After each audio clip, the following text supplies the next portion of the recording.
ஒரு விஷயம் அது உங்ககிட்ட ஷேர் பண்ணணும்னு தோணுச்சு. மெயினா என்னன்னா, இப்ப நம்ம மாப் அடிக்கிறோம்னு வச்சுக்கோங்களேன், எனக்கு அந்த சி செக்ஷன் பண்ண பிறகா என்னன்னு எனக்கு தெரியல, அப்படியே கீழ் முதுகுல அப்படியே அவ்வளவு ஒரு வலி வரும்.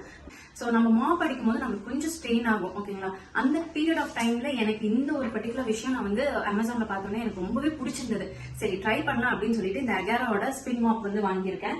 இது வந்து ஒரு எலக்ட்ரிக் ஸ்பின் மாப் அண்ட் இந்த electric spin mop so very easy to handle. Just இந்த ஒரு ப்ரெஸ் பண்ணா மட்டும் போதுங்க, ஒர்க் அதே தானா எல்லாமே முடிச்சுட்டு பாருங்க. அகேராவோட எலக்ட்ரிக் ஸ்பின் மாப் இது வந்து பார்த்தீங்கன்னா உங்களுக்கு வாட்டர் ஸ்ப்ரேயோட வருது, எல்இடி லைட் இருக்குது அண்ட் ஃப்ளோர் ஸ்க்ரப்பரும் இருக்குது. ஸோ இதை வந்து ஹார்ட்வுட் டைலுக்கும் லேமினேட் ஃப்ளோர்ஸில் ஈஸியாக வந்து ஒர்க் ஆகும். ஸோ எங்களோட டைல்ஸில் பாருங்கள் எந்த அளவுக்கு வந்து க்ளீன் ஆகுது அப்படின்னு சொல்லிட்டு சும்மா அப்படியே பிடிச்சிட்டு அப்படியே நடந்தால் மட்டுமே போதும். அந்த அளவுக்கு ரொம்பவே கம்ஃபர்டபுளாக இருந்தது. யார் வேணாலும் பண்ணலாம்னு வச்சுக்கோங்களேன். பாருங்கள், நான் வந்து பண்ணிட்டு இருந்தேன், என் ஹஸ்பண்ட் வந்து ஓகே நீ போய் ரெடி ஆகுன்னு சொல்லிட்டு அவர் பாட்டி இதை வந்து ஒர்க் பண்ண ஆரம்பிச்சிட்டாரு.